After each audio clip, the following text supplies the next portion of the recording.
Ain't no fake love between us, cause we don't get at an inch. Peace king for life, that's how we work and we win. Real friends. Real friends. Where would I be without my, Hey son, who gon' ride for me like my day one? Hey, welcome back to the What We All Needed podcast. Well, we're more than just a podcast, but we are a community of brothers come together and figure some things out to work for us. Big part of that is brotherhood, accountability. And the four of us push each other, man. We push each other to greatness, and we just want to share that with y'all. We jumping back in to fatherhood part 2 today. We did not finish the conversation last time. We still got some things to say. We're going to get into it in just a minute. It's your guy, Colin Joe underscore Colin underscore DCLA. I'm not giving all the titles today. I'm here. Who else is here? You shit side. Y'all know what it is. Hip hop artist, motivational speaker, master certified professional coach, man, all around good brother. Just happy to be here with y'all on this part 2 as we get into it. Whip 'em, Joe. This your boy at Noble One, even though I don't whip ass, man. I am the culture cultivator, man, the family innovator, the real estate player. Nah, I'm gonna stop playing with you. I'm real happy to be here, y'all, on part 2. What's up? That coffee got them turned up. Look. We catch up. Yo, and I'm half mad, half amazing. Sean Nichols Sr. At the end of the day, I'm just a hard-working, tired brother. So I pray that means that I'm a good father and a good husband. All right. Today, they going in. Is that one of the quotes that you picked up in life? That's I think is that Lil Duval always says that? Yeah, I heard that one before. At the end of the day, it's I think it's Carlos Miller. Carlos, at the end of the day is going in. That sounds like one of them country sayings that you should probably picked up when he was a child. I mean, I thought I taught it to you. It is. Part 2. You told me a lot. You told me a lot over the years, brother. I appreciate you for that. Sure. I didn't teach you how to shave, though. I heard you was nicking your head the other day. Man, look. Hey. Well, see, you don't know because you're not a part of the bald head brigade, so you're not familiar with it. You know what I mean? That beard gang with that bald head do something different. Colin know what I'm talking about. That's right.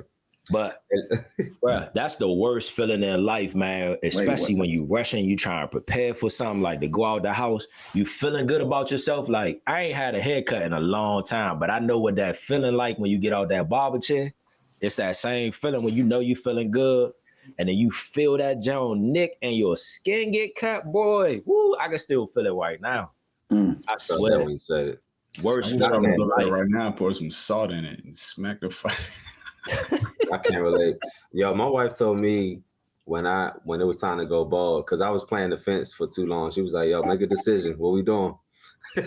And can't serve two masters, man. Man, listen. And she said, hey, but when you go bald, you gotta grow that beard out. You can't be bald up top and on the face. When did you go bald, Colin? How old were you?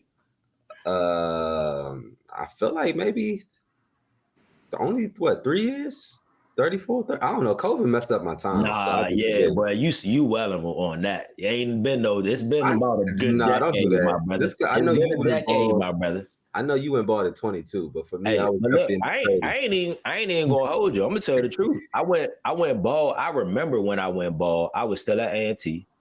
I had not yet graduated, and it was prior to me. It was right after me crossing BE, because when I crossed Alpha, my dean was trying to get us to all go bald, and I was like, listen, if I go bald to come out to the campus, it might not come back. If you go bald to come out? If I come out to the campus as a brother of Beta Epsilon, period, chapter of Alpha Phi Alpha Incorporated. Yeah, no, you should don't know about that. He don't know about what I'm talking about. He know about something else. But BI, man, we bloody Beta Iota, boy. What's up? At like, I would say at the age of like 20, a cool 21, 22, bro. Like I was getting that TI real close fade. And my barber, I was like, look, I want you to take it down. I want you to use the 2, and then you fade it. And he was like, I don't think we can do that no more. Y'all ever seen no with the real close fade where it be so close it don't look like hair, like a rash? Boy, and you can only see it if the sun hit that joint at a white angle. Well, look, you that can was see me playing. That's what I was difference in doing. color. That was when she was like, "Hey, make a decision, yo. You're not gonna just line up nothing." Can't serve two masters. That's what Real it talk. Hey, but look, it's the best thing that has happened to me, man. My 2-year-old is about to get his first haircut. $40 for a 2-year-old. What the hell? Your barber's disrespectful. Yeah, so it ain't. Listen, that's a whole nother story because I don't even want to get into that. Getting haircuts at the house until he 9. Nah, but you know, Tavia is in that industry, so she's going to, upper echelon, top notch, I'm gonna be honest. I thought she was about to say that your 2-year-old about to be bald. I thought that's what you was about to say. My 2-year-old is already. Nah, but I think that my boys got the gene though. So we'll see. Don't speak that over there. What we doing today, Sean? What? All right, man. We gonna roll into this icebreaker, man. So today we gonna do 21 questions. So this is how 21 questions gonna go. New York City, see Pleasant, Maryland. Oh my God! This is what we gonna do. So I'm a call on you guys. Y'all gonna give me a number 1 through 21. I'm gonna ask the question. We're gonna try to be as quick as possible to see how many questions we can get in. I'm gonna start with the first person that I see, mainly because he's standing out today. At the Noble One, 1 through 21, brother. 21. 21. What is one of the sexiest memories you have of you and your spouse? Hey, the day I made my first baby. You remember it? Hey, I remember. I was over at my best friend's house, and she sent me a picture, and I said, I got to go. Wow. And my first miracle child was born, for sure. Ooh. Wow. Dope. That's a working and winning what we all needed right there. Hey, if any of the ladies listening, like, don't stop, man. When y'all get together and get married and all that, keep sending a little pic every once in a while. Hey, look, remind me of that social media meme where it'd be like the way you drive after you get that late text. But do y'all think that that's true? Like, you can remember every time you've conceived with your children? Yep. I ain't having one. Sean, you can't. I understand why you can't, bro. Nah, hey, real talk though. I really can, because I don't know if that's why I asked. I don't know if it's the same for everybody, but every single time it was like a different feeling after, like, oh man. Mm-hmm. I know what it is. I don't know. I know what it is. I know where I was when my son was conceived. That's why we were in the DR. That's why he got good hair like that. So you saying y'all was in the DR, so he got good hair from somebody in the DR? That's what you saying? Nah, it's because of where we were. Wow. I was about to say something bad, but I was like, people not going. I was about to say you were there, Sean, but I was like, that's gonna sound bad. Oh wow! We weren't there. Wow! We gonna move on because that sounds like it's turning into the sexiest memory. Sound like the movie 2 Men and a Baby. Yeah, I'm about to say, dog. All right, so we gonna ask you, Colin, 1 through 21. 13. 13. If you could spend 24 hours doing anything with your spouse, what would you do? 24 hours doing anything. We would be in like a private, tropical place somewhere with a rented out cabana on the beach, just chilling and vibing. Dope. Chilling and vibing. Yep. We actually did that when we were in Miami. Matter of fact, we just spent a few hours when we first got there, waiting on our room on the beach, some music, chilling, talking, took a nap, woke up, read some book, had some philosophical conversations. It was beautiful, just like QT. That's how I know we getting up there. because in my 20s, it would have been a whole lot of activities. Now it's just like, man, just chill. Okay. Just be around each other. So potentially the DR again for some more good hair. I got you. Hey. All right. She got that good hair. 1 through 21, Yusha. Let's get 11. 11. When have you felt the most courageous and why? That's a good question. That's deep. That's a good question.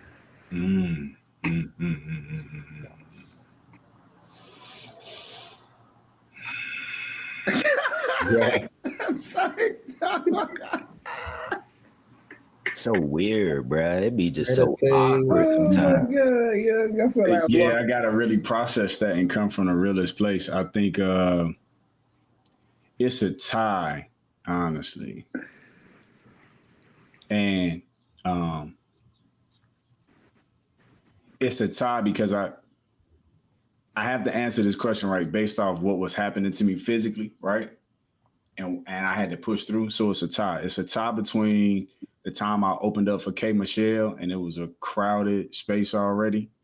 And it's also the time that I got encored. I got encored at K. Michelle's birthday, but the crowd was crazy already before I came on. And I felt all of the butterflies, like I was about to throw up and all of that. And pushed through and went on stage. It was that and filming for Love and Marriage DC right before it got heavy and I had to really film and I had to really clock in and I had to ask myself, like, do I really want to be on TV with this girl? And I started having anxiety attacks.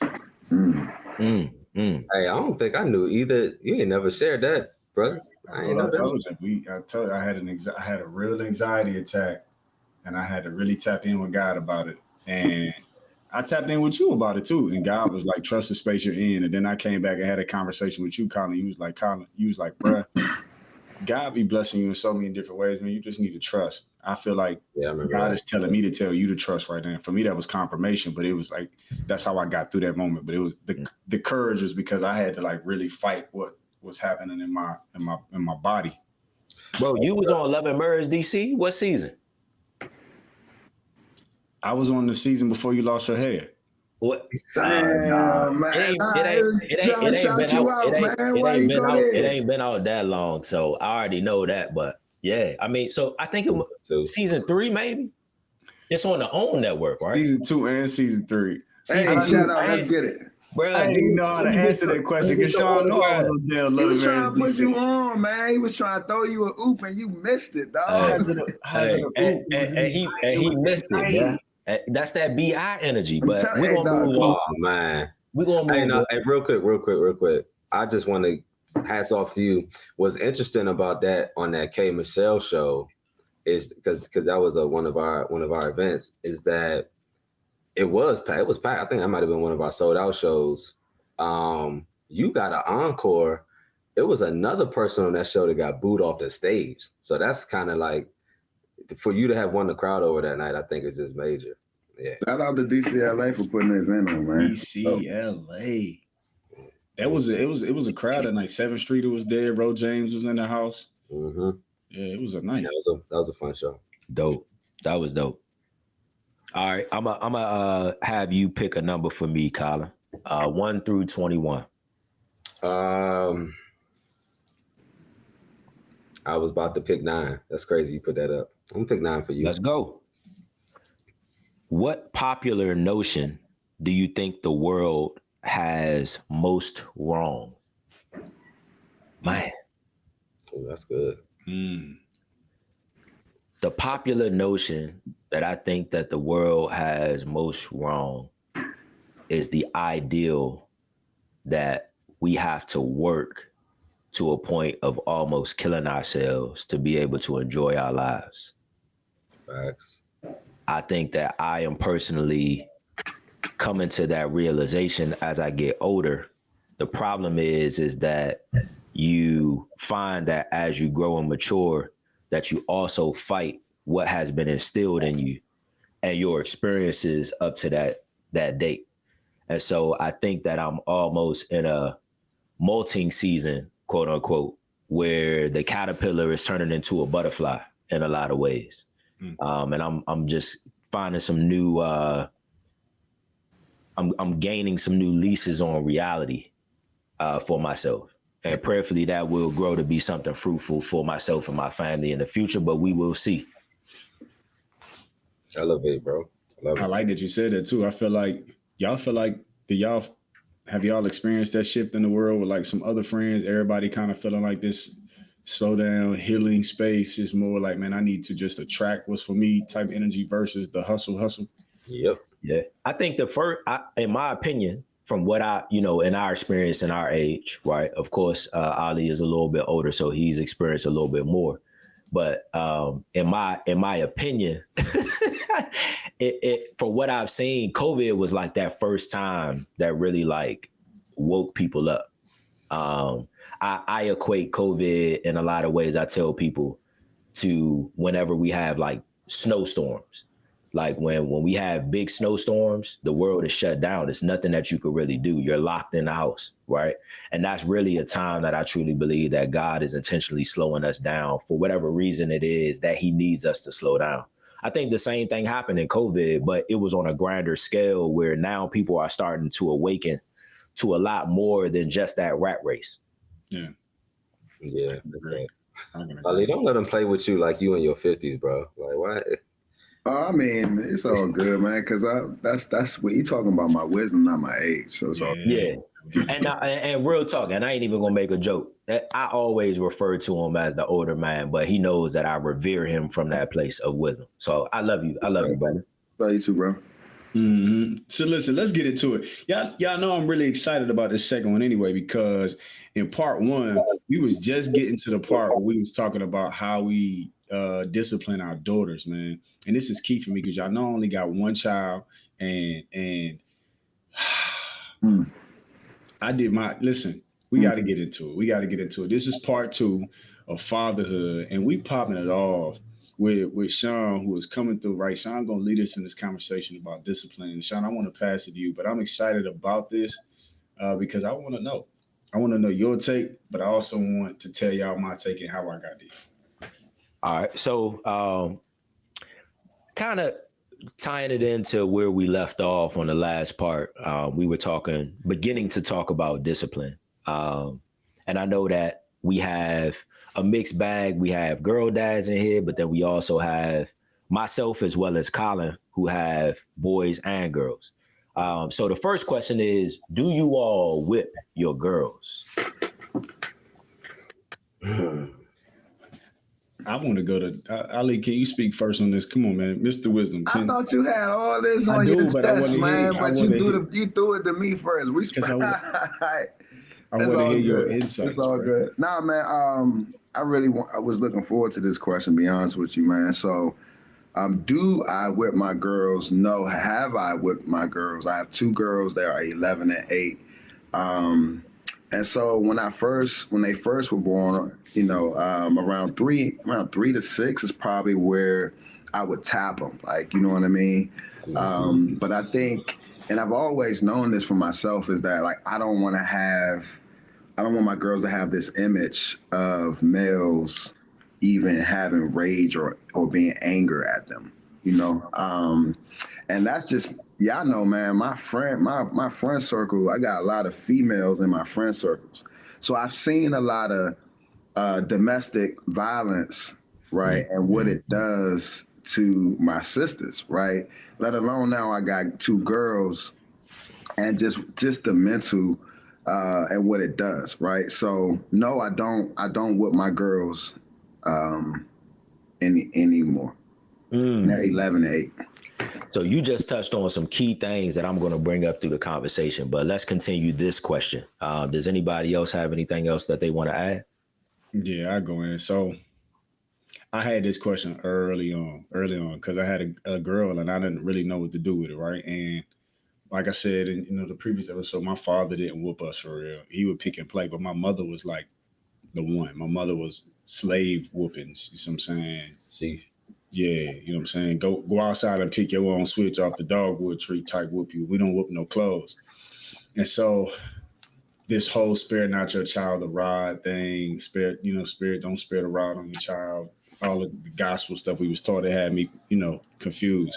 So when I first had Gianna, I actually went to some old heads, and I went to the old heads and I went to the daughters of what I considered to be good fathers. Like, yo, did your daddy whoop you? And she was like, hell yeah.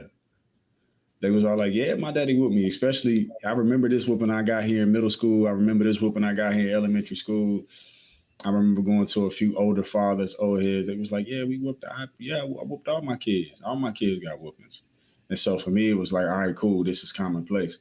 And I remember the first time I whooped my daughter. She was probably 1.5, almost 2.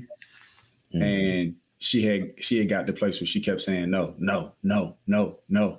And I was like, I wonder if she's just saying no because she knows the word no, or she's saying no because she really telling me no. Let me see.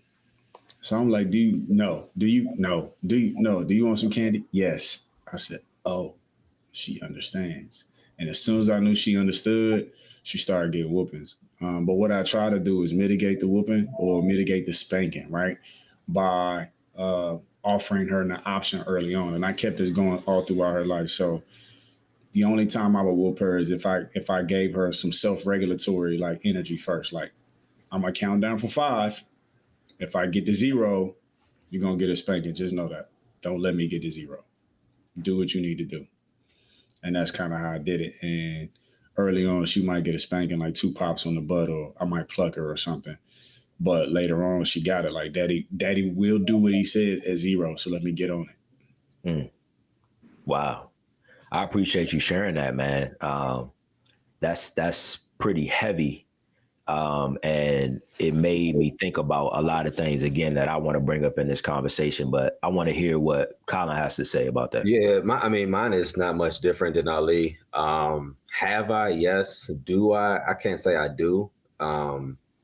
And really at this point for either of my kids, but it's the same reason for my daughter. It was just like, it was easier for me to wrap my mind around. I don't know if I want to normalize being hit by a man to my daughter. Like, that was the same thing.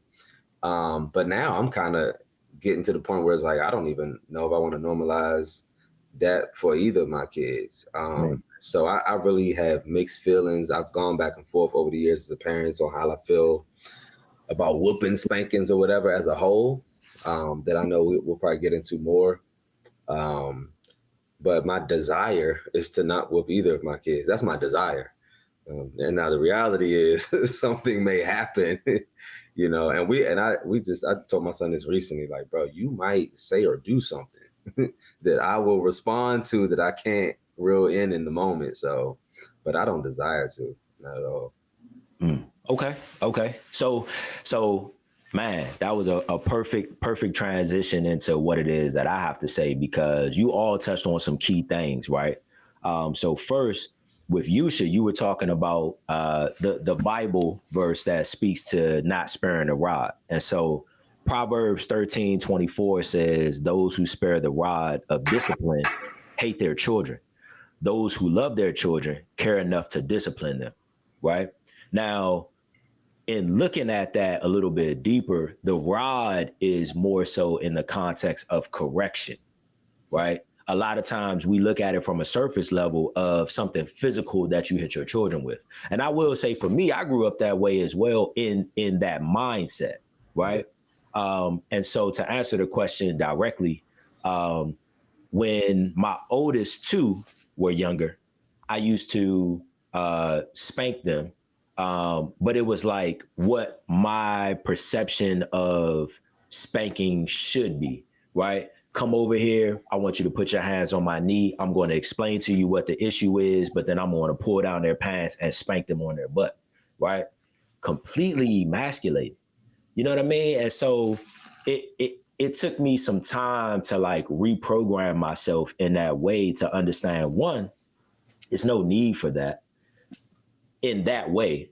2, I want to make sure that if I am going to physically discipline, that it's going to be reserved for an absolute necessary situation, because I don't want to normalize it for them. And I want them to know, like, this is top shelf, high level liquor, quote unquote. You know what I mean? Like, we only go in there when it really is needed. I don't want you to mistake that for anything else, right?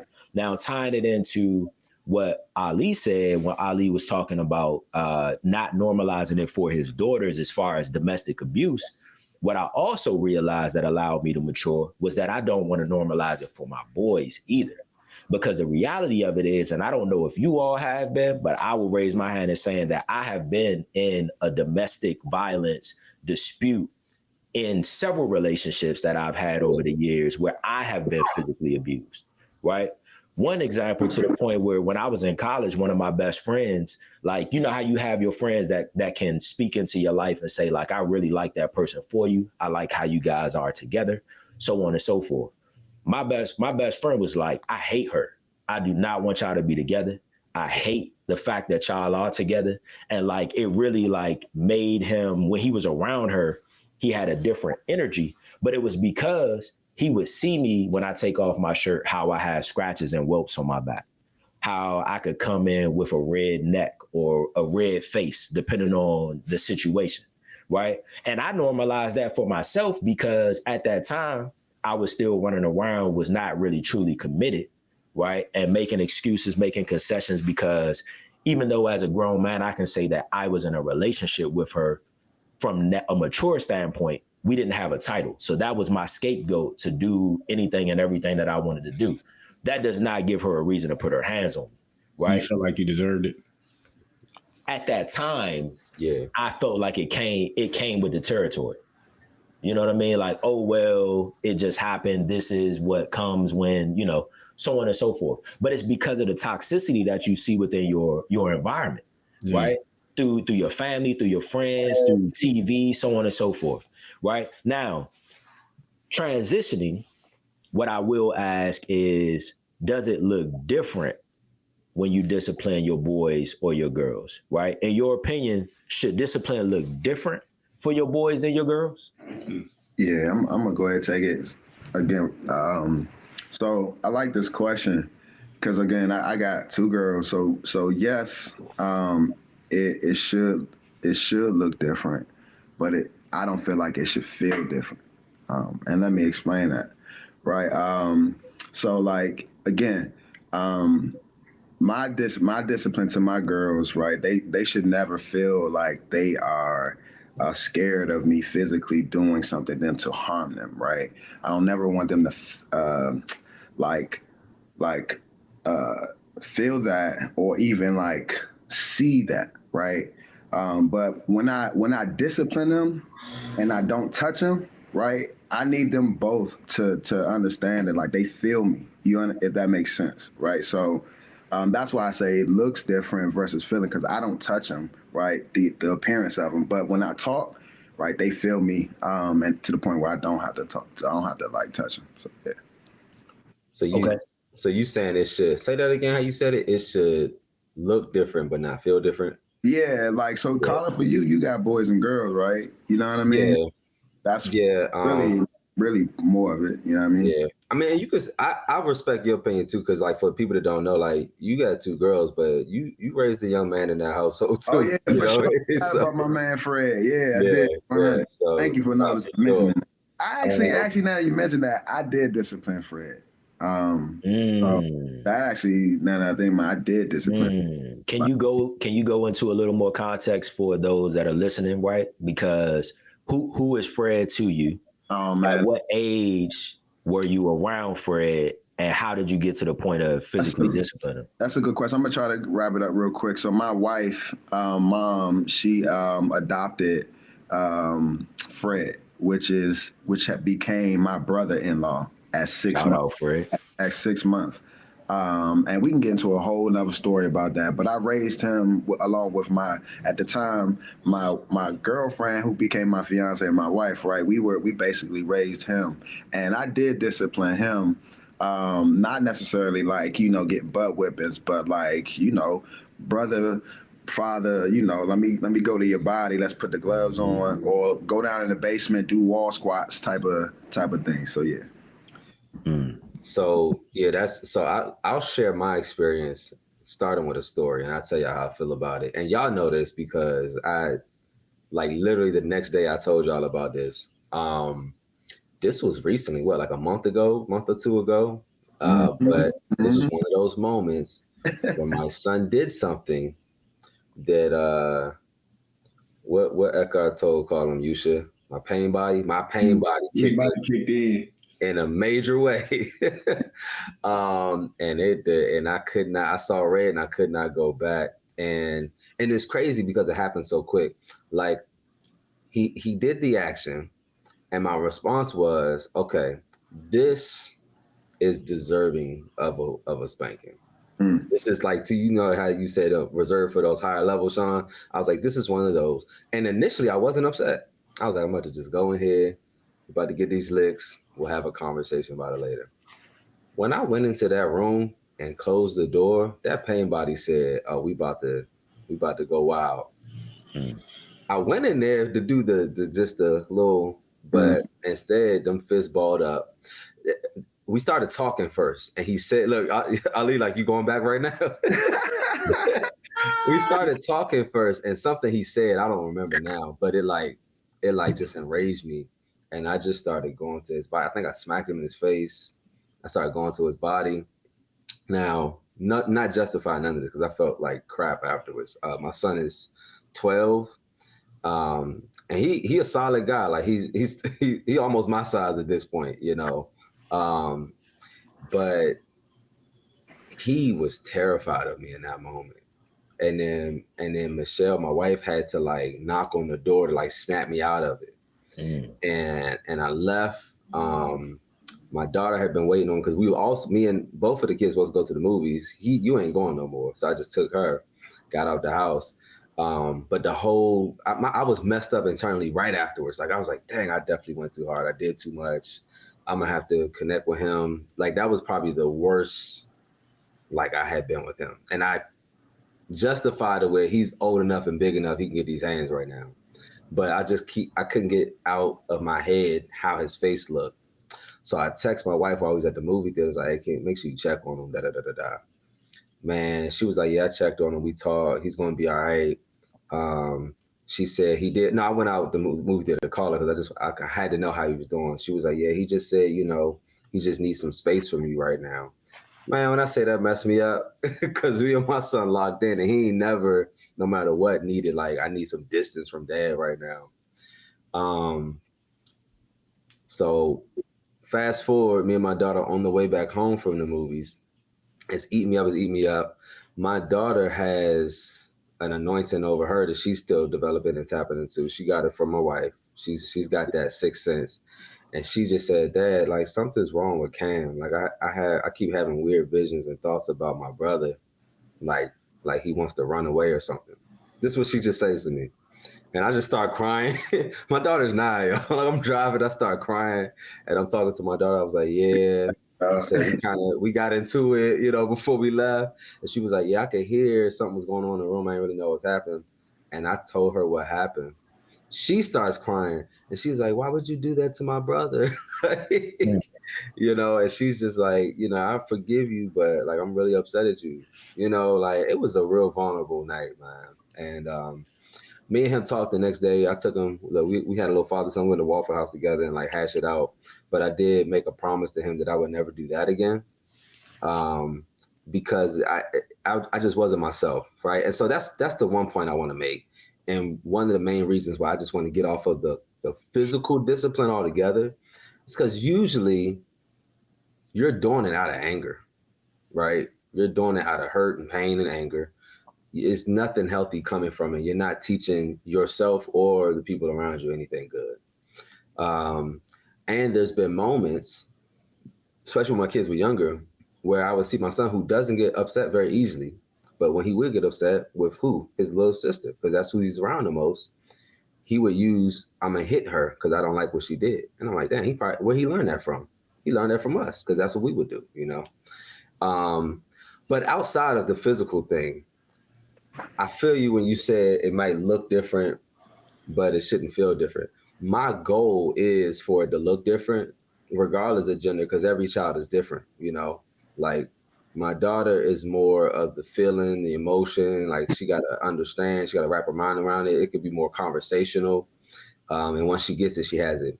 Whereas my son, he's more just like, he'll tell you like, man, I need you to push me. I need you to like, cause I'll just drag my feet, you know? So you could just kind of gotta like criticize him a little bit more directly, you know? So that's for that reason, it looks different.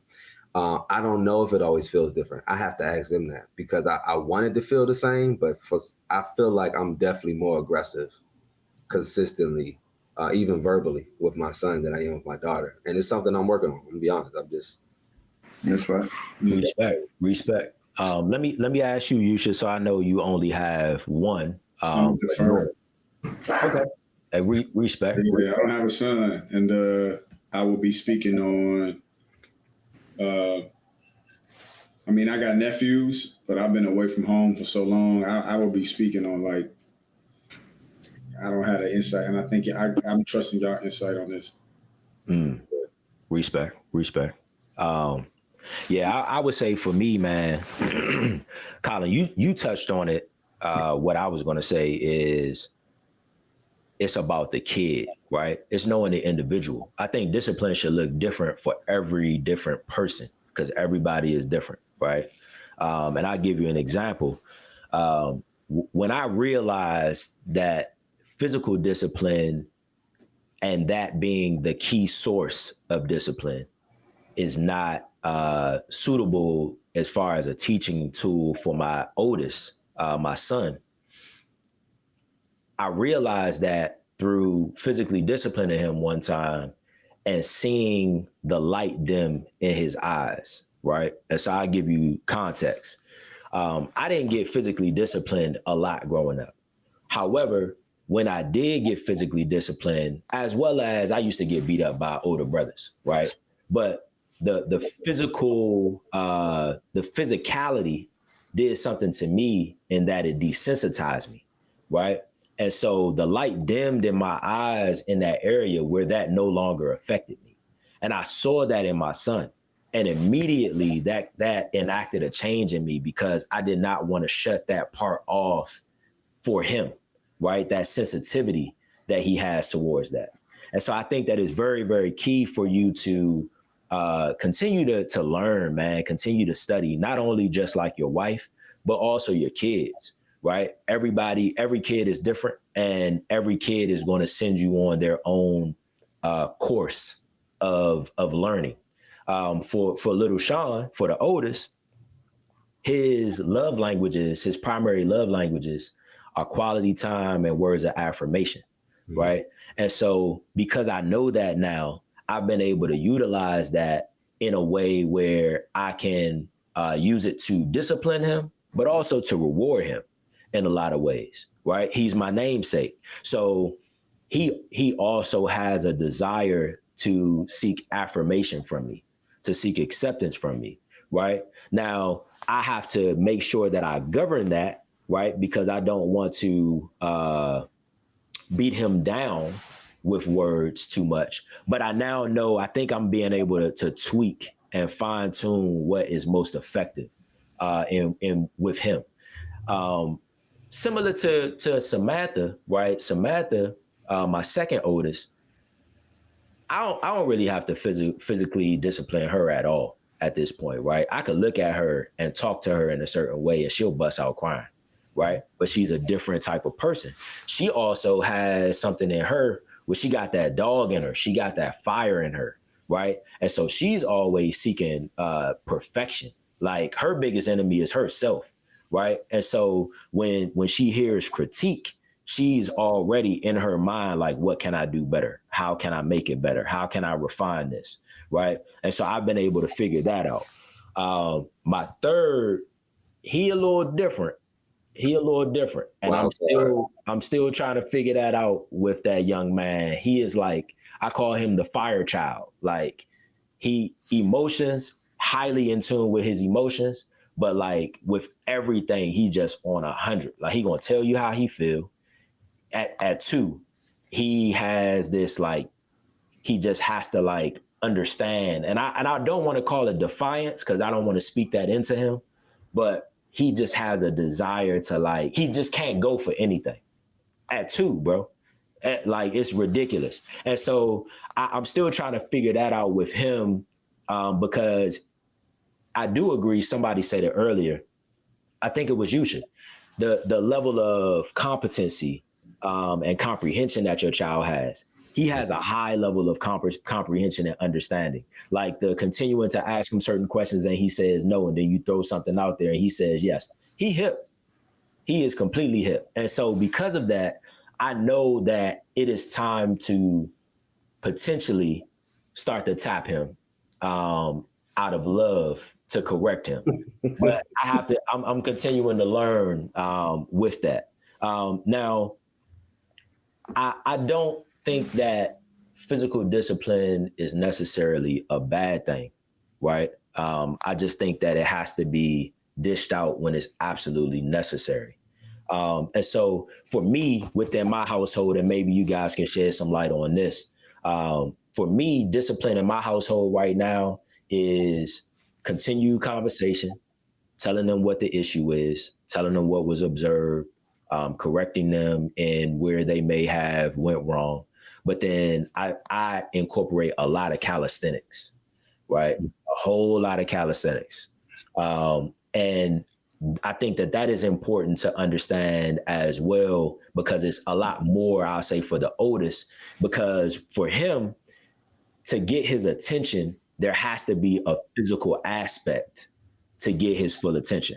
And so I might have him stand in stationary with his arms out and start putting books in his hand and giving him weight. I remember that one.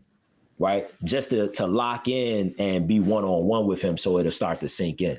So I just think that it's really like depending on your household, on your child, and figuring out what works with you. Yeah. What does the discipline look like in you guys' household? Yeah, I want to start with this one. My perspective on discipline comes from a myriad of places, right? That for me creates this well-rounded thought process. First of all, when I look at discipline and we talk about disciplining our child, I don't even think about discipline in terms of like being something that we do to punish our kids. I think discipline being in my households is giving your child a discipline. Yeah. Because for me, children get most, right? The idle mind is the devil's playground, right? So children get most in trouble when they don't have a plan to follow. So discipline for me starts with giving my daughter structure, even to like how she wakes up. Y'all know I got structure, wake up, I got a form. So it's helping her develop her own form, teaching her how to tap in, do gratitude, making sure she makes her prayers. When she comes home from school, what's your process? When I'm cooking, you in the kitchen, you cook with me. There's a discipline of like how you live your life so that you don't have this time to just be sitting around doing wild stuff. 1. 2, I think God is the best teacher, right? And if you watch God, even if you look at like the Bible in the Old Testament and the New Testament, and then even in the Quran, God says literally in the Old Testament in the Torah to the Jewish people, to the Israelites, he is the God of wrath. You know, he will take you out. You know what I'm saying? We know stories of dudes in the Bible. Dude dropped his sperm on the ground and fell out and died instantly, right? So it's like God set the tone for like, I can wipe you off the planet with a with a word. I can say be and you be gone. And then you get to the New Testament, and then even in the Quran, it says it specifically where God says, I have instituted mercy for myself, right? And so I feel like God being the God of like wrath and mercy, we can accept God's grace and mercy now because we understand what he can do. And so that was really what I was trying to do with my child. Like she got the whoopings early on, the spankings early on. She got touched up early on, but it was to be able to say later, don't let me get to 0 because that ain't where I want to go. Like do what you need to do. Let me be merciful to you by giving you account. And by giving her account, I get myself out of being angry because while I'm counting down, I ain't angry. So I'm saying it's not a quick reaction. I'm self-regulating me, but I'm also providing her with self-regulation.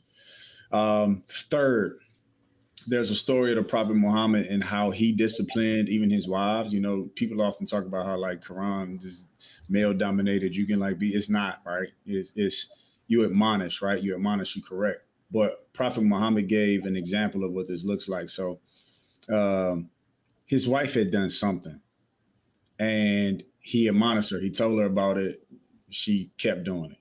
Second thing he did was he denied bed to her. Like, look, I'm not sleeping with you until you get this together. And she still didn't get it together.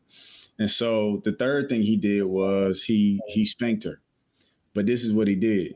He went outside and he got a blade of grass. And his spanking was that he tapped her on the shoulder with a blade of grass as a reminder of like, get your stuff together. And so even when it come to Gianna, there were times when like she's about to get a whole spank. She's in her mind, she knows she about to get towed down. And there were times when I would just like have her put her hand out, like close your eyes. I'm about to light your hand up. Ugh. And she would close her eyes and I'd be like, boop. And she would look like, that's it. And I'm like, you just need a reminder. You need a reminder of who you are, right? And I never called my child like certain language. I never used certain language. I never called her bad. She was never a bad child. It was, you are always a queen. You're always a good child. Sometimes you need a reminder of who you are. Final point, and I'll be done. My mother was a type of person who whooped us out of anger. Like she was an emotional whooper. So we always got whooped out of anger and we never knew what we were getting whoopings for. I established Gianna's discipline early. I told her, you will never get in trouble with me for making a mistake. Never. You will never get in trouble for making a mistake. The only 2 times you'll get in trouble with me is when you lie and you be disrespectful. Lying and disrespect is how you get in trouble. Anything else is human error and human mistake, and I expect you to make them. Just don't lie about it and don't disrespect me in the process. Bro, that is a word right there, that last one, man. Yeah, that's like my house. Yeah, one of the questions you asked earlier, Sean, was I think you asked Yusha, like, when did you feel the most courageous or something like that? Yeah. Like my answer to that from a feeling standpoint is when I feel safe, right? Like when I feel safe, I feel brave and courageous. And I think that we have to remember sometimes, like, yo, they are trying to figure it out, just like we're still trying to figure it out at this age. We're trying to figure it out at that age. Like, so true. As on some level, they gotta feel safe to make a mistake, you know. My Ali, we talk sports a lot. My son being a basketball player, you coaching and stuff, and like I was like, yo, he's finally got a coach. I'm excited about where he's allowed to make a mistake without getting benched. Like his skills about to go to the next level now. You know what I mean? Like you got to be allowed to make mistakes. So that's a word, man. I wanted to highlight that. Go ahead, Ali, jump in there. Yeah, nah, just because I was taking some notes, man, and so our house looks like the Cosbys, if that makes sense, right? Yeah, like Claire don't play, you know what I mean, and we got girls, and the kid don't play, you know what I mean, like. They got to look a certain way. They got to smell a certain way. They got to walk a certain way.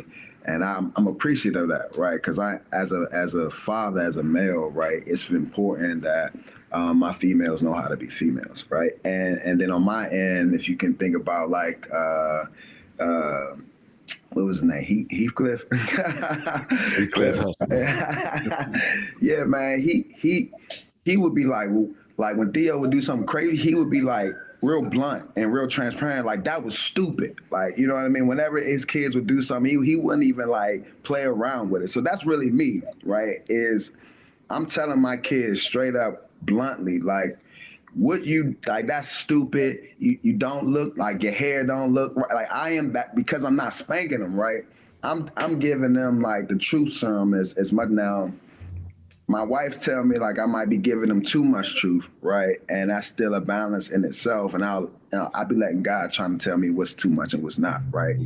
But it's leading on to our next conversation in terms of vulnerability. But I try to tell them the truth through discipline. And then you said something about as we was talking about Sean said something about the Psalm. I think it was Proverbs 13:24. Yep. Was that it? Yep. Spare the rod, right? And so what I'm thinking about the rod is correction. And I think we all talking about like, don't spare the correction.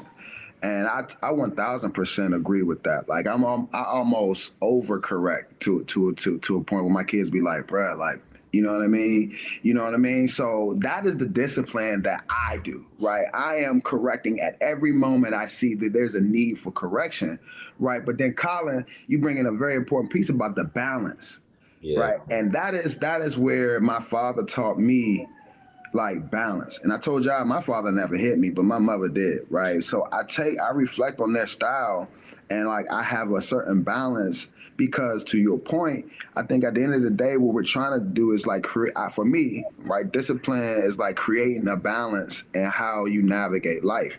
And you should talk about basically that being a discipline in itself, right? And that is what I'm trying to teach my kids. Yeah, that's the goal for sure. For me, I do a lot of the conversation, right? Like you said, and it's because I always needed to understand, right? So I'd be like, I want you to understand more than anything. Like I want you to. And that can be frustrating in itself, right? Because then when they don't understand, then I get frustrated. But I have to remind myself, like, okay, like just keep explaining. It's going to be the same conversation will happen over the years in different ways. So I think we do a really good job of giving our children a voice, of giving them understanding, holding them accountable when they do wrong. When I hear the word discipline, I'm an educator, right? And so in education, we define discipline as it's a part of an educational experience, right? It's not punishment, it's education. And if your discipline structure doesn't include education, and training, then that's just punishment, right? That ain't really teaching them nothing. But that also requires consistency, which is a word I use with my children a lot. You should talk about that discipline. It's consistency. So what it looks like is they have a voice. There's a lot of conversations. There is accountability. Where we need to grow is the consistency piece, right? Because for me to I know what I want the discipline to look like in my household, and I'm going to talk about that a little bit more in Working and Winning. I know where I'm going with that now. But it requires a lot of work on my wife and I to be consistent all the time. And life be life, y'all. It's hard, right? You boy on something for like a couple of weeks and then be like, dang, we need to get back to that because that was working. We just stopped doing it, I want to throw veggie back on. I want to veggie back on what you said real quick, especially as we go into the school system. And I used to always say this, right? Systems are not built for the people that they serve. Mm-mm. They are built for the people who build them, right? The systems are there to regulate you and how you move. And the thing that discipline is really about, when we give our children a discipline or consistent pattern of action to follow in order to help reach their greatness, we give them a system so that we regulate how they move with them. And I used to hate, especially as a teacher, I used to detest, and I know that's a strong word, but I used to detest running into parents who I know love their kids, but didn't have a system of how they function with them, because then those parents become the victim of their own emotions and how they treat their kids. Yep. And it's like, yo, you spazzing out on your kids for what? Yeah. You know what I'm saying? You mad at your kid for what? Well, they didn't do such and such, but did you tell them, right? Is this regular for them? Is this a pattern for them? Or you just mad because you came home that day and was frustrated because something was done? And so even, with Gianna's mom, I tell her the same thing, like, yo, they need structure. Like, human beings need structure. Without structure, we can't self-regulate. So if there's no structure in no system, you're mad at me for not reading your mind. Yeah. Yeah, also, though, to y'all points about being teachers, what I think y'all do good at is provide scenarios and examples to your students, right, to work through these situations, right? So back, to my point about how I'm disciplining, me and my wife, we create scenarios. So like they'll do something, right? And so we'll paint a picture for them, and like we'll go through the scenario like in real time, in real life, so that they can understand and play it out, their decisions, whether it was a good decision or not a decision. I think that's important that you give, especially a kid, right, who don't know what you see, right, 10 years from now in the decision they make. You got to put them in that place. That Cosby Show, y'all remember when they made Theo had to like pay rent and like pay his bills and live independent because he thought he was ready? You know what I mean? So you really have to do that to your kid in scenarios. Yeah, they need that. Hey, so let's do this. I think we need to have a little fun. I'm gonna break it up. We're gonna bring in another game right quick. I got a little activity for us, and then we'll jump back into some discussion. So we're gonna keep score. They're gonna have a winner for this. All right. So this is You should already have a winner. So I'm keeping score. It's a mix, man. Some of these are like Jeopardy questions. Some of them are fill in the blank. Some of them are trivia. It's just a mix. If you think you know the answer, raise your hand. I'm gonna call on whichever hand I see first, and I'm keeping score. All right, we're gonna have a winner, and whoever wins, I don't know. We'll, they ain't got to chip in on the bill the next time we go out or something. Figure it out. Or bragging rights. All right, y'all ready? Let's get into it. First question. The first question is a fill in the blank, and these are all questions around things fathers may say or do. All right, so just FYI. First question. I'm not one of your blank blank. You should. All right, I'm gonna go for I am not one of your blank blank friend. I'm not one of your friends. 2 blanks. Sean got it. Sean. I'm not one of your little friends. Amen. See, my father never said little friends. He said I'm not one of your damn friends. I would have accepted. Yeah, that would have been acceptable. That would have been an acceptable response. All right. Next question. I feel like Ali probably says this one. Do you have blank money? John. Do you have McDonald's money? That's or correct. Money. Hey, or Chipotle money. I use that all the time. You kids asking for Chipotle? Yeah. Man, listen, bro. These kids growing up now, bro.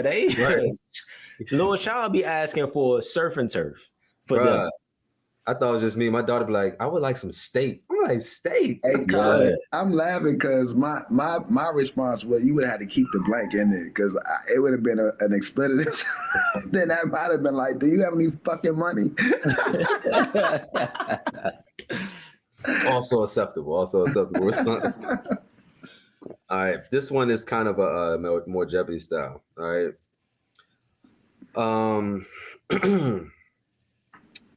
Before you go, like I'm tripping over food. Y'all talk about y'all kids. I think I just spoiled Gianna. This nigga don't ask for nothing fast. Ain't no fast nothing, bruh. But look, her budget is her budget meal is Busboys. Sheesh. Hey, more power to you. That's like, we do something cheap tonight, Busboys. Yeah, my kids will be fasting. But my daughter's also the type of kid, if she asks for Popeyes, I'd be like, hell no, I ain't feeding you no Popeyes. That ain't what guys eat. Right. I'd definitely be like, yeah, that's enough of that McDonald's. Hey, yo, that just remind me of who that comedian said Shorty was eating that low-level plate. Low level? Low vibration plate? We don't do low vibrational plates over here, cuz. God. All right, next question. God don't eat Popeyes. All right. I'm sorry for whoever eat Popeyes. Hey, don't have Popeyes at your event, bro. Just because you ain't eating that shit. Mm-mm. I'm gonna eat the biscuits. Only the side. I'm about to say only the side. I'm gonna eat the biscuits. Give me the biscuits. All right, what should your child fix before you have to fix it? Her attitude. Oh man, yeah. Raise your hand, Ali. Attitude. That's not what I was looking for. But if I don't hear my answer, I'll give you a point for it. You should. It. Fix it before I fix it. All right, okay. You better fix it before I have to fix it. I'm gonna give y'all both a point. Like what I was looking for was your face. Their face. But honestly, they shouldn't get it because you said that's Jeopardy style. They didn't say what You're is. right. You're right. But it's cool. Hold on. I'm being petty. It's cool. You winning right now. Relax. Somebody take all your points away. Lost. I'm Sean so bad right now. I'm straight holding it in. This is probably something we dealt with growing up that our kids probably don't deal with. So when being punished and you start crying, what is a common response from your father? Yusha. You better stop crying before I get you something to cry about. You already did. You just did. Yeah, and that was such a like, why would you say that, bruh? Why would you say that? I hate Young. You literally did I'm just traumatized with that, bruh. You in there talking about Right? Can't breathe. I hated that so much. I'd be like, you're allowed to cry. You're allowed to feel. It's okay. Like you should be sad right now. That's once again, this was my mom, dog. This was my dad. This is my mom. Yeah. All right. It's an easy one for y'all. All right. It's a fill in the blank. All right. I'm gonna try to make it a little bit more challenging. You smell like blank. Sean. Outside. That's right. That's right. Hey, listen. Hey, that's common. I know what that is, cause, bro, man, listen. Why don't kids go outside anymore, man? It's dangerous out there. I mean, yes. No, you're right. But I be telling my kids, man, growing up in the summertime, it was a jug of water outside on the porch. You were not coming in the house until it was time to come in the house. And that was when the street lights came on. Listen. Well, our parents just trusted that we would make it back safe and alive. Like, real talk. From 9 to 15, 9 to 16, I was in Jackson Jungle, bro, off Jackson School Road. We was in a small cul-de-sac. It was 2 little cul-de-sac neighborhoods. My boy Brandon lived in one of them. Me and the homies lived in the other one. Bro, we was outside as soon as the sun light hit, we was outside. And I was outside until the street light came on. I didn't go in the house for water. I may have went in for some Kool-Aid, but my Aunt Pat had a water hose outside. That was some of the best water you could get in the neighborhood. It was cold, fresh from the well, bruh. Back to it. Sideline pop on the street, basketball at Rashad's house. Listen. All good memories. A different day. I don't know if it was a different day. Was the world more safe, or was it just they just ain't know how safe it wasn't because we ain't have phones and technology the way we do now? We got more information now. I would agree with the latter. Yeah. It wasn't necessarily the world safe. Wasn't more safe. We were more independent, though. We probably were a little more trustworthy because we were more independent. I mean, it's also this area. It's also this area too. Like, you know what I mean? I'm from North Carolina, so no shade to DC, no shade to C Pleasant. But as a school teacher, especially when I was teaching on South Side, them kids be outside. They be outside. It's just that at any given moment, their whole neighborhood can get shot up. Yeah. Real talk. Real talk. Did you grow up like not locking your front door? Yush? Oh no, we locked our front door because this nigga named Damien was breaking in everybody's house. Okay. We locked our front door. My mama was one of them people that was like, she was a little scary. Someone was like, don't tell nobody what we got in our house.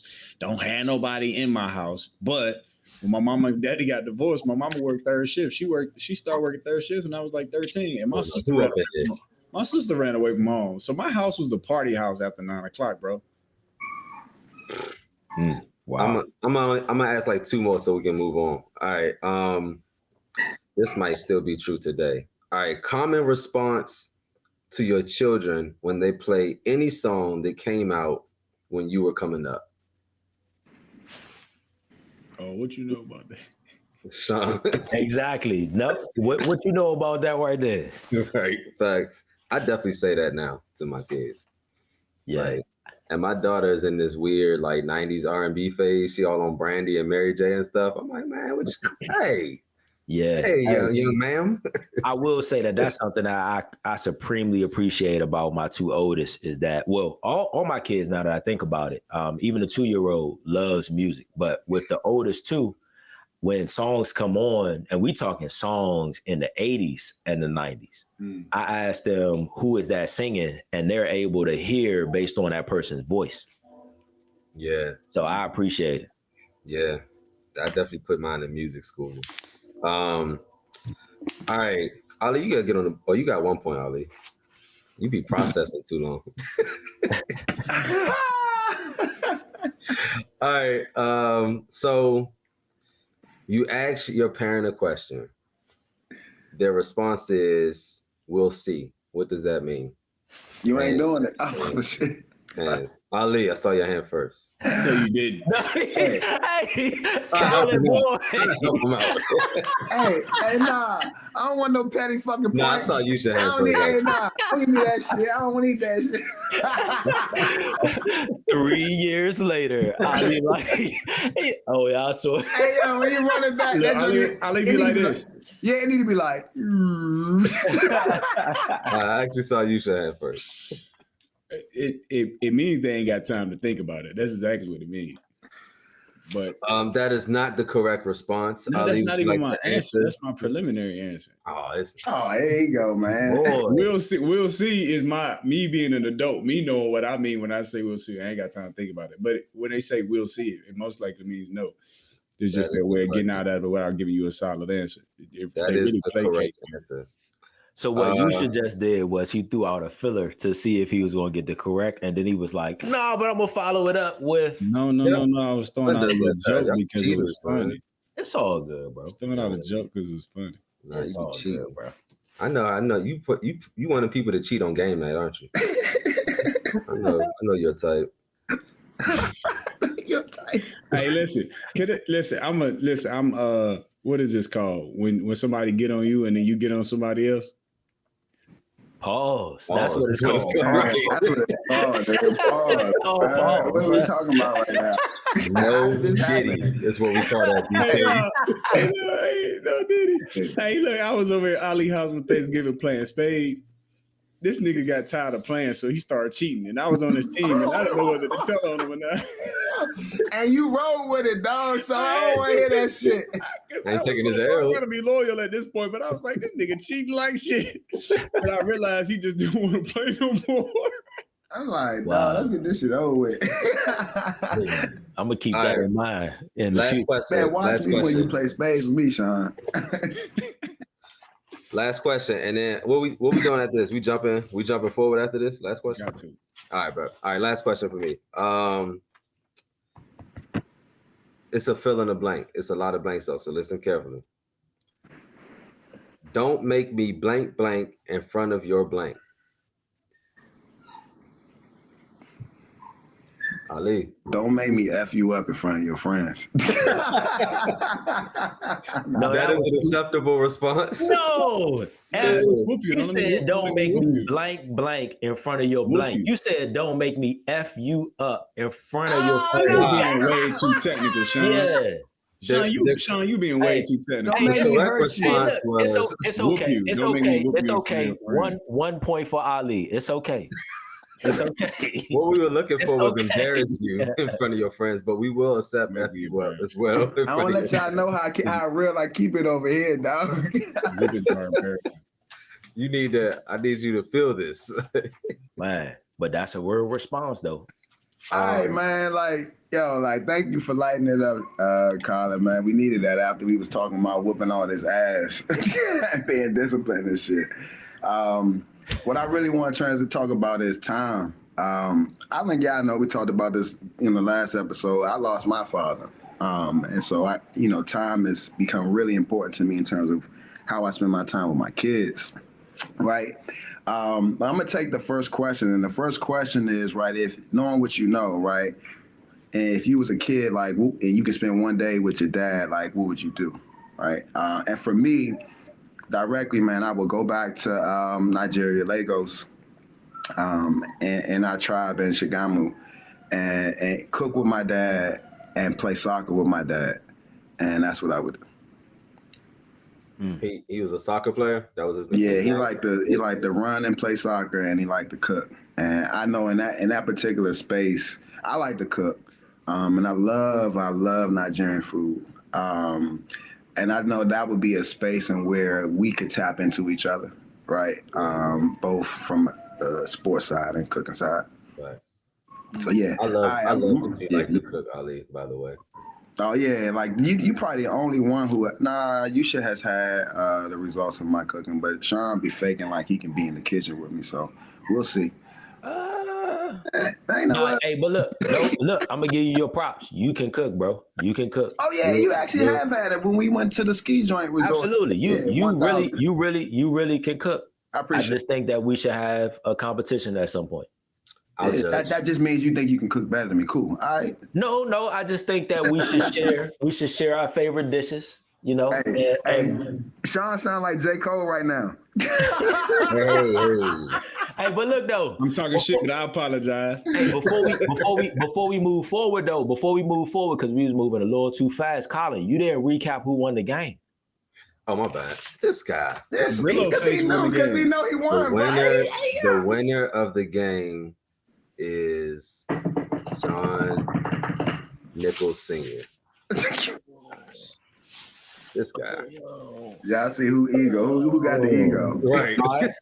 Hey, but look though, so I'll answer your question, man. I look disgusted by you. I don't know if you can see my face.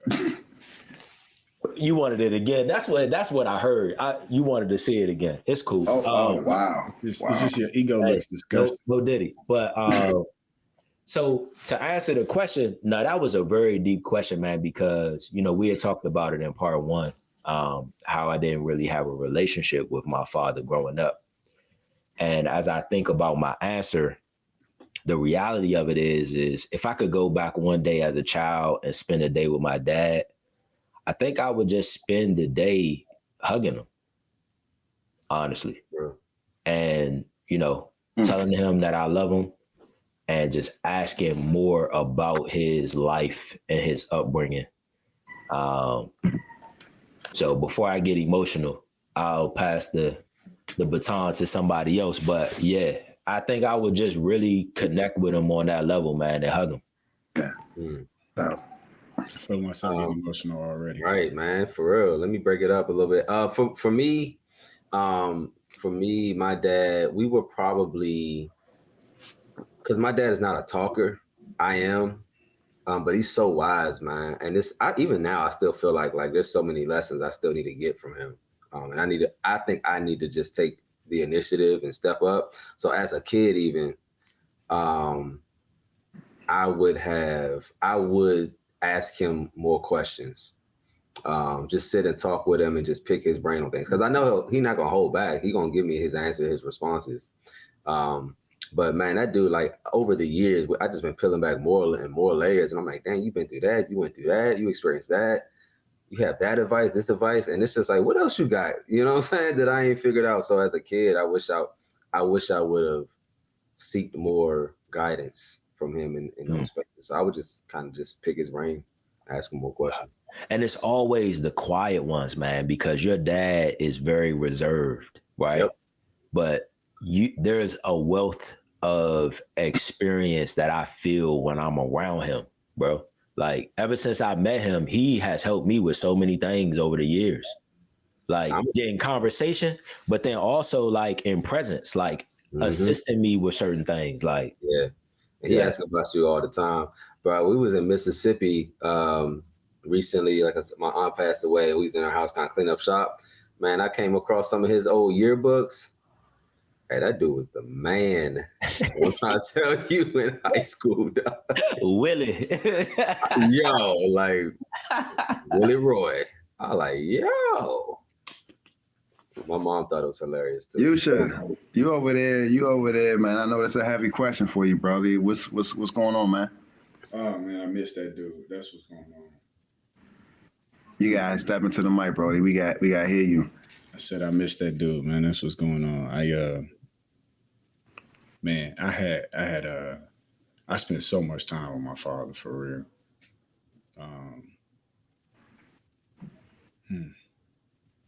Just to have another day to ride in the truck with him.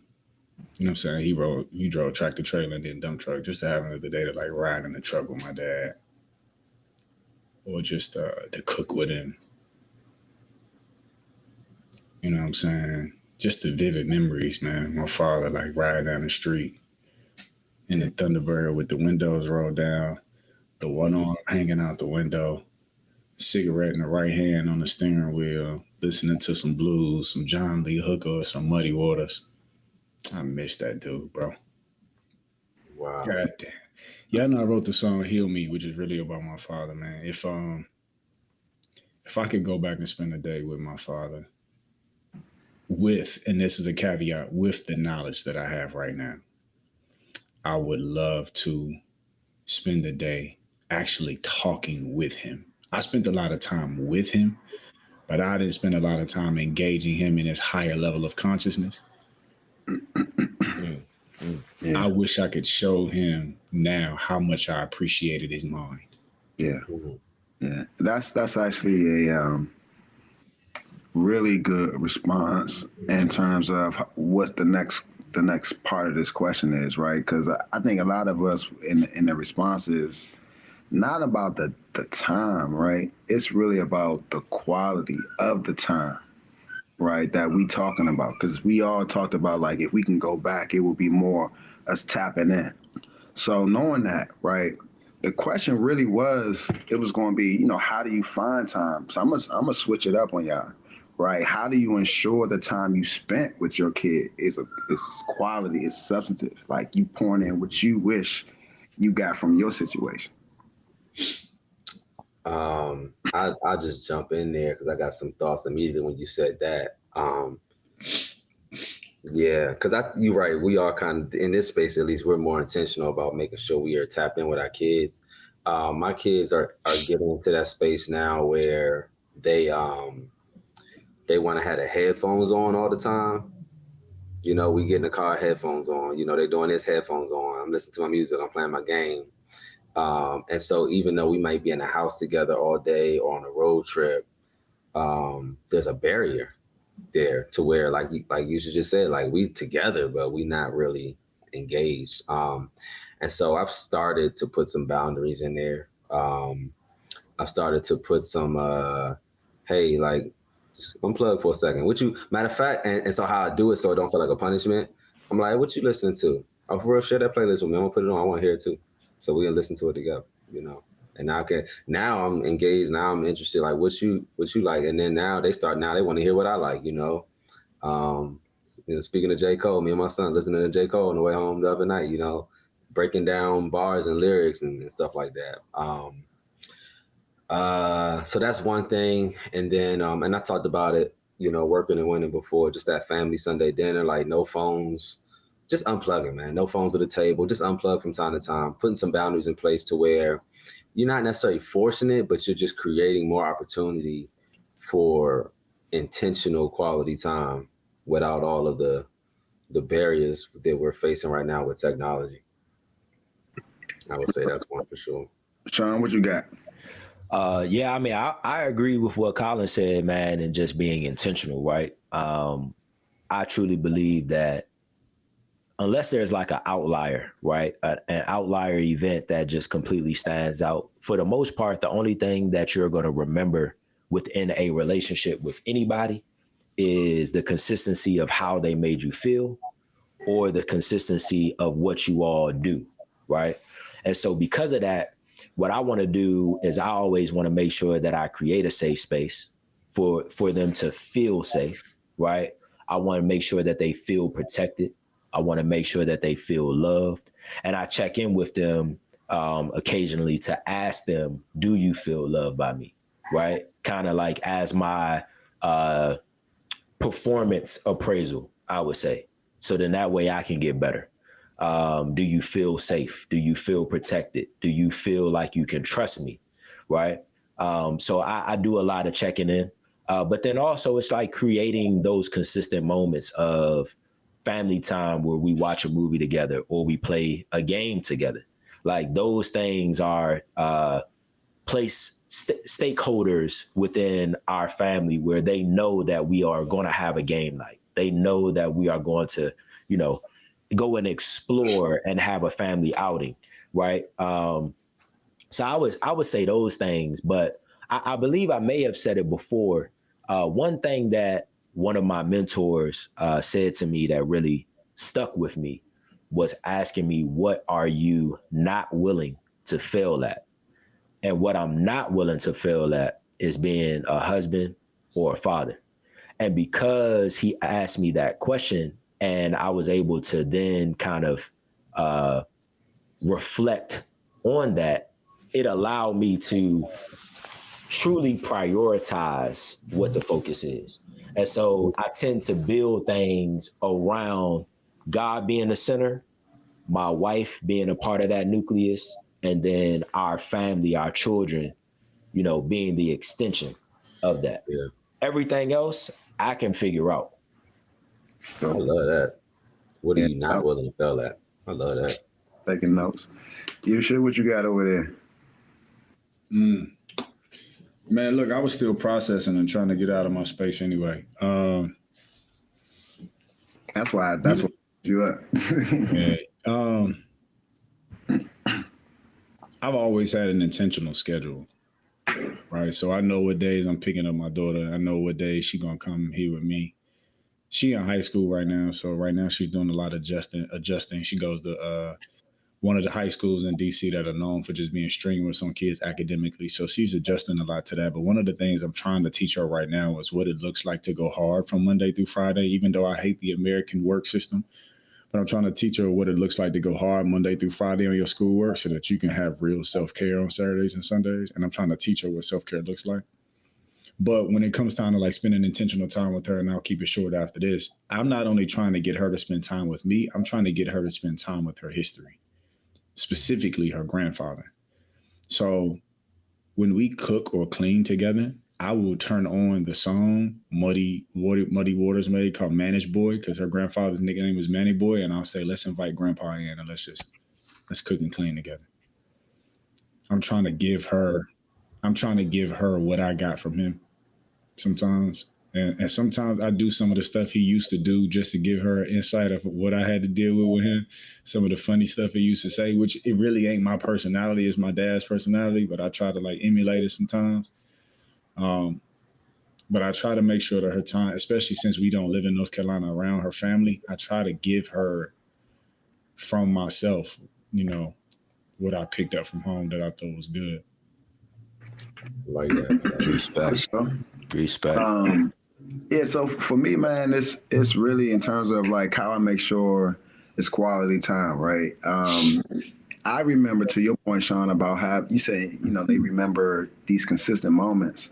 And I agree with that. And I also kind of like agree with the fact that like there are moments that you remember, right? Consistent moments like my mom or my mom playing spades, or my dad, you know, dancing to Bob Marley, right? So when I tap into those moments, right, it allows me to really understand who my father is. So I try to create scenarios where like my kids can see my authentic self, right? Yeah, I know I like to dance. So like we got music pumping in the house all the time, right? So like, you know, they'll see me dancing, right? Or like as of recently, we went to Chesapeake Beach, you know, on Wednesday, right?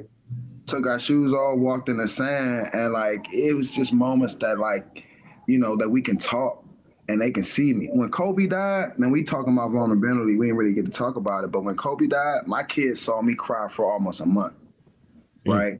And that allowed them to ask me so many questions about like, Dad, like, why are you know what I'm saying? What's going on? So it allowed me to be like, well, back when I was a kid, Kobe meant this to me, right? So I don't hide anything from my kids, right, in terms of like them seeing who I am, because what I miss the most about my dad is not knowing about my dad, right? And so I don't leave no stone unturned in terms of like, you know, them being able to see me as authentically as possible. Now, it may, you know, that may be a good or bad thing in certain scenarios, right? I try to do not, you know, obviously they kids and my wife be like, they can't see certain things, right? But for the most part, I try to create a space where they see me in my natural space.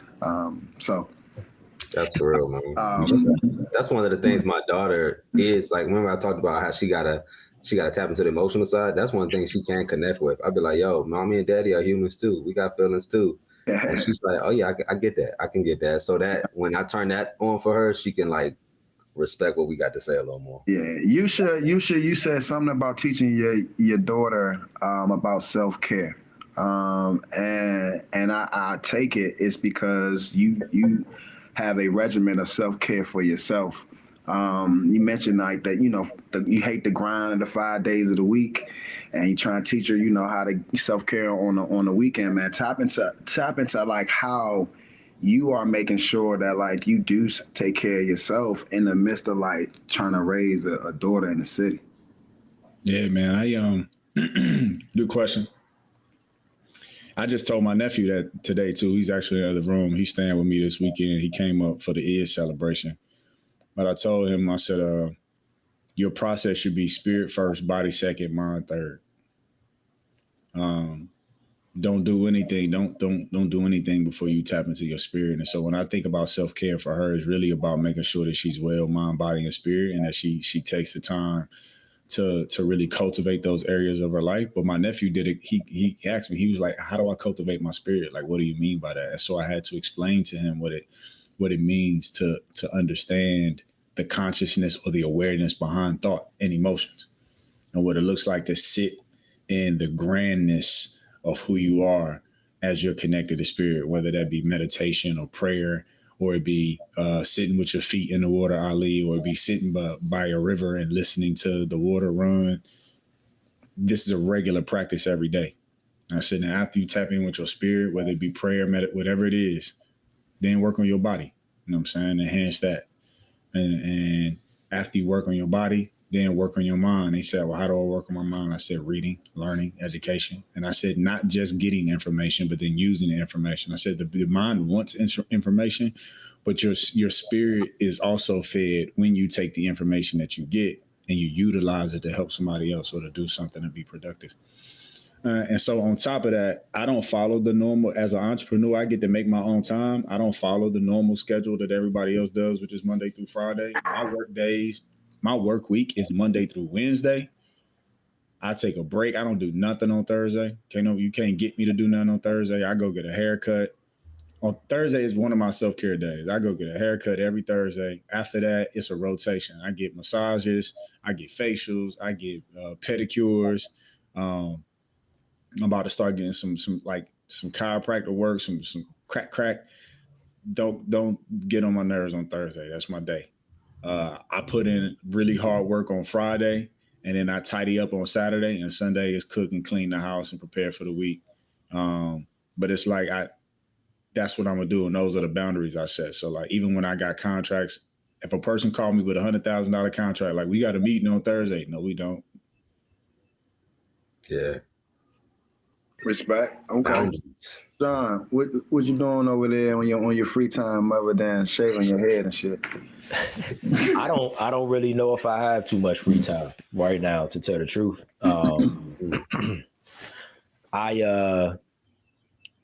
don't know, man. It's all about finding balance, right? That's the game of a life, is finding balance. Within finding balance, I am in a place where I'm continually learning to give myself grace and just identifying what season that I'm in. Right now, I personally feel like I'm in a season where there is not enough time for me to be able to achieve what I desire to achieve for myself, right? Now, what I will say is that there are certain things that are immovable that I still have available to be able to refuel my tank, right? And so that's tapping into my accountability circle, tapping into my small group at church, which is, a group of men where we're able to talk more than just God, but we're able to talk family, we're able to talk issues, so on and so forth. Identifying certain time where if I wake up earlier than everybody on an irregular day, like this morning, I woke up at 4, right? Taking that time by myself to kind of just sit in silence and to figure out what it is that I want to do with that time for myself. And so I use all of those opportunities, I would say, to find balance. But the reality of it is that it's so much on my to-do list for myself that I still feel like I haven't really found true time for myself. I'm just trying to give myself grace within this season. Yeah, I hear you. I'm glad you said that about the renewable ones, because I was going to challenge you and be like, yeah, and you know, and it's probably for somebody listening to this who are in a similar space and it's like, man, life's just busy right now. I got to buckle down. I'm on the ground right now. And even with that, you could find small moments of things you can do to refill your tank. You know, I'm telling y'all, like 2 minutes, go somewhere, meditate, reset, recharge, go back at it. Like just finding those small moments. Since I'm talking, I'll go ahead and answer next. Like, what do I do? What is it? What do I do to find time for myself? Right? Basically, is how you worded that. It's a lot of stuff that you should say, right? I've definitely been tapping into meditation lately, but I think it's just having those boundaries, having those, like the gym, that's non-negotiable time for me. Like I'm going to hit the gym in the morning before work. Like that's time. That's a more than just physical health for me. That's mental health for me. You know, therapy once a month, life coaching once a month for my life coach, Mr. Yusha Assad over there. You know, a little sis on that. And, you know, just finding small moments of this regularly. Because the reality is, and somebody told me this years ago at work, like, man, that work gonna be there tomorrow. Like it's never gonna be finished, man. It's always gonna be there. So at a certain point, you gotta just say, this is my cutoff time. You know, I just need this for me right now because I can't pour from an empty cup. That's it, just boundaries. Yeah, the other part of that too, though, Colin, is realizing, man, life gonna go whether you here or not, and like you rushing to get where, like the Bible said, don't be anxious for nothing, right? God gonna get you there. In the Bible, they had a situation where God was supposed to like go save somebody. He wasn't running; he walked there to go save them, right? So just be reminded of that. Like one other thing I want to say, two things on the self-care thing, man. Be real about what brings you love and peace within, and then do that. Right, you have to be real about what brings you peace and love, and then self-care, Sean. Just to you, man. Self-care is the pursuit of balance, right? And give yourself grace to that because you are finding time for self-care, and it's the pursuit of what you're trying to achieve. That's self-care in itself. So yeah, 1,100%, man. Thank y'all for dropping them gems on the time management piece. I'm pretty sure our listeners gonna pick up some real good things on that piece, man. What's up with working and winning? You know what time it is. You know what I mean? Running right into it. This is the working and winning segment. We always say that if you woke up this morning, you can see, you can hear, you can smell, you can taste, you can feel. That means your body works. And if your body works, you have everything you need to win. This is also where we give you some food for thought on how to win, right? On how to really celebrate your working and how to really win in the world. So we want to start with Colin because Colin, midway through, he was like, I got it. Colin, food for thought to help our people work and win in the world. What you got? Yeah, this is an educational term, but it works great in personal life. And this is kind of going back to discipline. In education, we have this thing called PBIS, Positive Behavior Intervention Systems, which is a great discipline tool, and it focuses on the education and of rewards more than punishment. The specific ratio for my people that need like numbers is 5-1. All right, you should have for every 5 rewards, only 1 punishment. So basically it's saying you should be rewarding your child more than you punish them for the behaviors you want to see versus punishing for the behaviors you don't want to see. Why would I do that? Because a bunch of smart people and psychologists and therapists and everybody else, and the data shows that actually works better. When I first started learning this, I tried it out at home before I tried it out on students, and I was like, wow, this does actually work. They learn things faster, and it sticks if I just say, hey, in order for you to have these things, and a lot of stuff was things I was gonna give them anyway, but now I'm just making them work for it. You need to check these 3 boxes this week. Man, they work for it. Versus you on punishment because you didn't do all these things. It just works better. So PBIS, I'll put some links about it in the comments. But there's tons of tools out there around it in the education world. Use it on your kids, use it in your household, but it does require consistency on your part for it to work. Good stuff, Mr. Haynes. Mr. Haynes, who you passing to? Passing to the next person. Passing to Sean. All right. Well, first I want to say I appreciate the context that you just provided with the PBIS because that is also utilized in the school system that my oldest 2 go to. And I think that is something that begs the need for training, but at a bare minimum explanation to parents, because what you just said is new information to me. And I think that it's valuable to understand how and why that is used. So I appreciate you sharing that. But I pray that, schools get to a point where they can begin to explain the use of that so that we can use that properly, even within the home. How I'm working and winning, working to get to a place where my kids can identify, acknowledge, and also articulate that I am their pastor, right? As a husband, as the head of the household, my desire is to be the pastor of my home. And I've been doing certain things, laying a brick at a time to get to that place. But that would be a true win for me. And so that's what I'm working towards. A tangible win in that space is actually this weekend. My kids will be able to see me conduct my first baptism, where I will be baptizing individuals.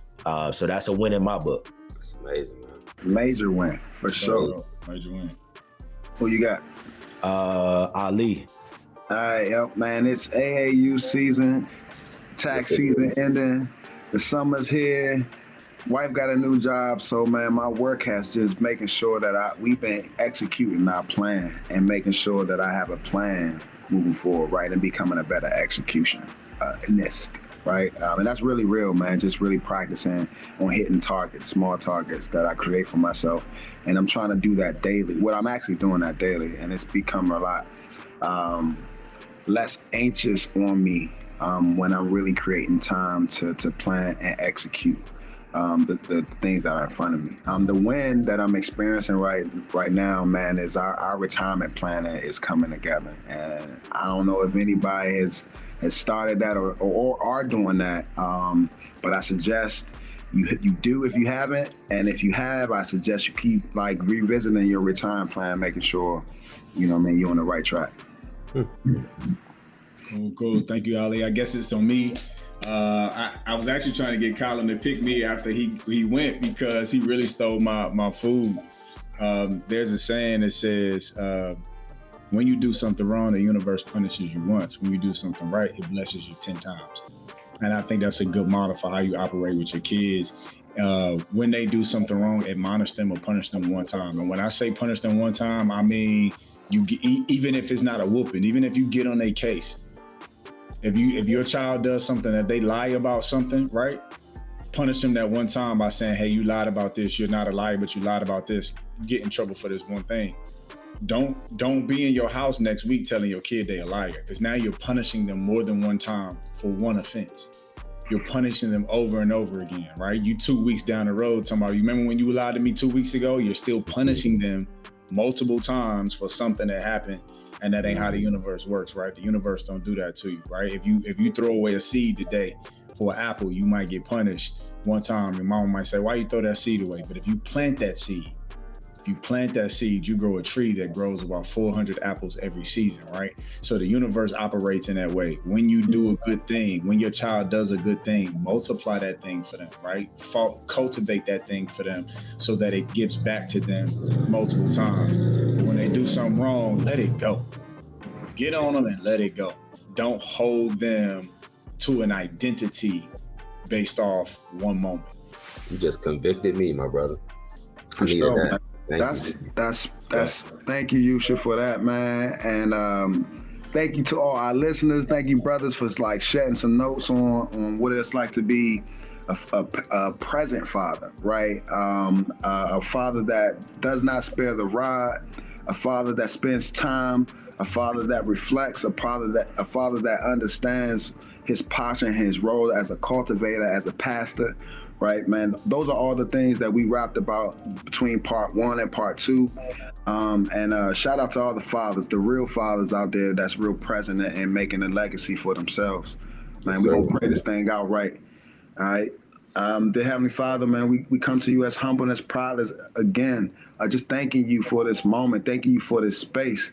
Lord God, we have a desire that you are always present when we conduct this podcast and we speak on this podcast. And we hope that we're vessels, Lord God, that's speaking to your people and to the fathers and to the men that's out there. And we hope that you keep everybody safe, keep any hurt, harm, and danger away from them, and you bless their families. Lord Jesus and Lord God, we pray, amen. Amen. Amen. Play support on your bench. I'ma rock with you forever, bro. That's what makes sense. You know that you've been tested. You showed up in the trench. Ain't no fake love between us, cause we don't get at an inch. Peace king for life. That's how we work and we win. Real friends. Real friends. Where would I be without my